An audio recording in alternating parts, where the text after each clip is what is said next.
ఆ రోజు నువ్వు అన్నావు కదా, ఒక ఇంట్యూషన్ గురించి. నీతితో కూడిన కారణమేదో ఈ దొంగ వెనకాల ఉన్నట్టుందని. అది ఇదేరా.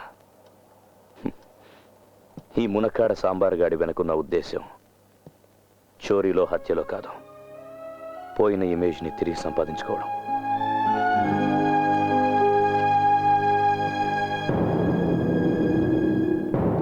దీన్ని ఇంతవరకు ఉపయోగించలేదు. ధైర్యం కోసమే, జీవితంలో అవసరం పడొచ్చని. లూటీ చేసిన డబ్బంతా కూడా ₹1 ఖర్చు చేయకుండా దాచాను. ఇక్కడే, ఈ ఫ్లాట్లోనే, తన రక్షణలో.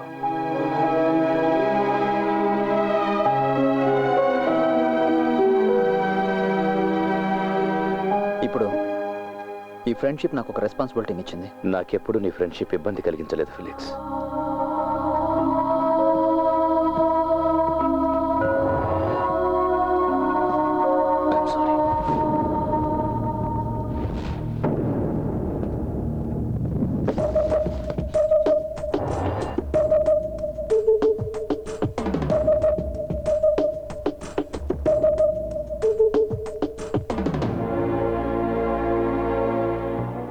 చేసిన తర్వాత సిద్ధుని చాలా హింసలు పెట్టారు.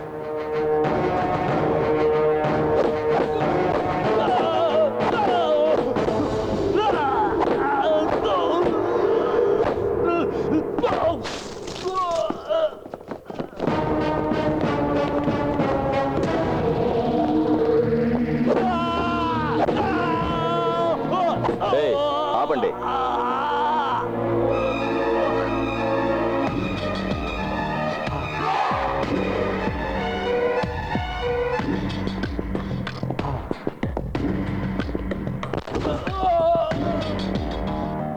తెలివి నీ ఒక్కడికే ఉందనుకోకు, నాకు ఉంది. నువ్వు కనిపెట్టిన 123 కోట్లు నా వాళ్ళకే ఇచ్చా. చాలా శ్రమపడ్డావు. దానికి ఫలితంగా ఇప్పుడు మీ అబ్బా హాస్పిటల్లో ఉన్నాడు.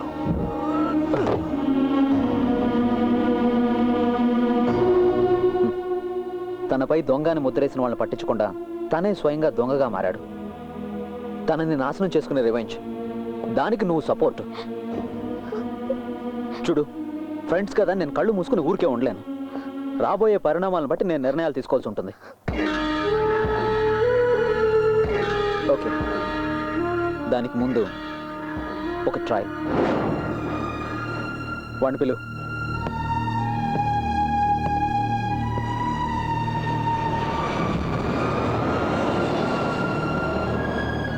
ఏదో మాట్లాడాలని రమ్మన్నావు సిద్ధు. నాకు తెలుసు, దీన్ని ఆపేయాలి. టై కట్టుకుని ఆఫీస్కి వెళ్ళే జీవితాన్ని తిరిగి మొదలు పెట్టాలి. సంతోషంగా జీవించాలి. అదే నేను చెప్పాలనుకున్నది. నీ జవాబు నాకు కావాలి. జవాబు కావాల్సింది నీకు కాదు రూపా, అది నాకు తెలుసు. ఫిలిక్స్, ఫిలిక్స్, నీ అటెంప్ట్ని అభినందిస్తున్నాను. బట్ నీకు కూడా తెలుసు నాకు వేరే దారి లేదని. ఇంకా నా వెంట పడొద్దు ఫిలిక్స్. సిద్ధు, నేను చెప్పేది విను. పోలీసులకు ఇన్ఫర్మేషన్ దొరికిందంట.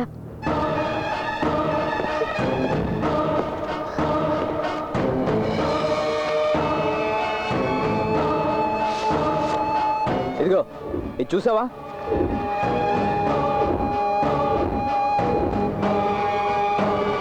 అసిస్టెంట్ పోలీస్ కమిషనర్ చేతి నుంచి నేను తీసుకున్నాను. రేపు టీవీ, పక్క రోజు పేపరు, తర్వాత ప్రతి వీధి గోడ మీద నీ ముఖమే ఉంటుంది. కళ్ళు మూసి తెరిచేంత టైం పట్టదు నీ దొంగతనం బయటపడడానికి. అదిగో అటు చూడు, ఒక ఫేక్ కాల్కి వచ్చిన రెస్పాన్స్ అది.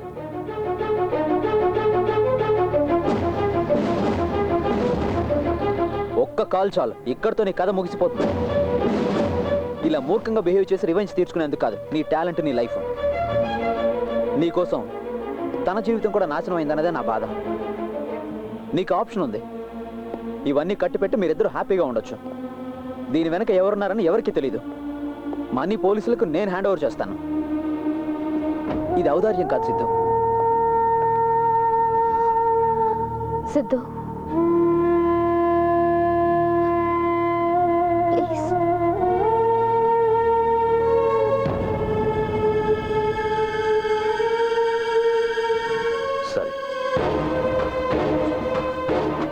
మాధవ్కి డబ్బులు నేను హ్యాండ్ ఓవర్ చేస్తాను.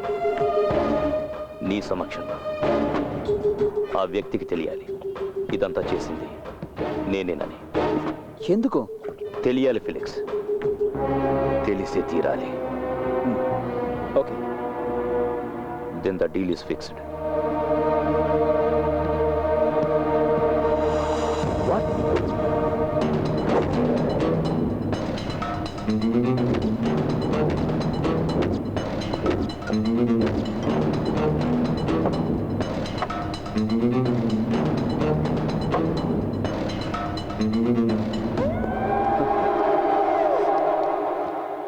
ఒక చిన్న పిల్లవాడు గుండు సూదును చూపించి భయపెడుతున్నట్టుగా ఉంది. బెలూన్ను పగలగొట్టడానికి ఒక చిన్న గుండు సూజ్జాలు మాధవ్. చూడు, ఏ ఒక్కరికి హాని జరగనటువంటి డీల్, దానికి ఒప్పుకుంటే చాలు. ఎవరూ చూడకుండా పోస్ట్ మార్టం చేసినట్టుంది నీ ప్రతిపాదన.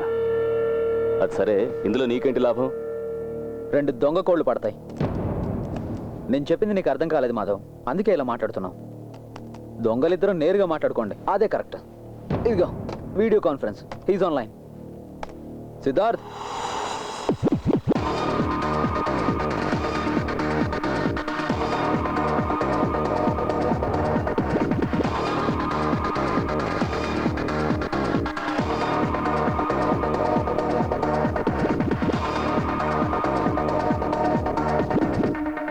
సందేహించక్కర్లేదు, ఫిలిక్స్ నిర్ణయించడం వల్లే ఈ డీల్.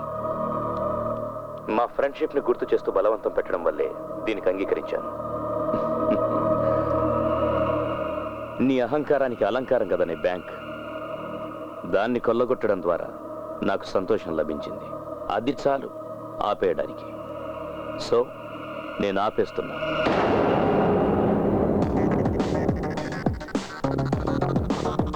దీన్ని చూసావా? బ్యాంక్లోని కోట్లాది క్యాష్ నేను ఎలా పక్కదారి మళ్లించావనే దానికి సాక్ష్యం. ఇవి చేరాల్సిన చోటుకు చేరితే ఆ రోజే మొదలవుతుంది నీ పతనం. To the reserve bank governor,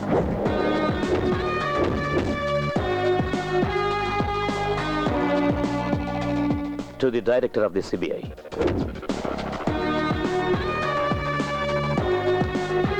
to the media.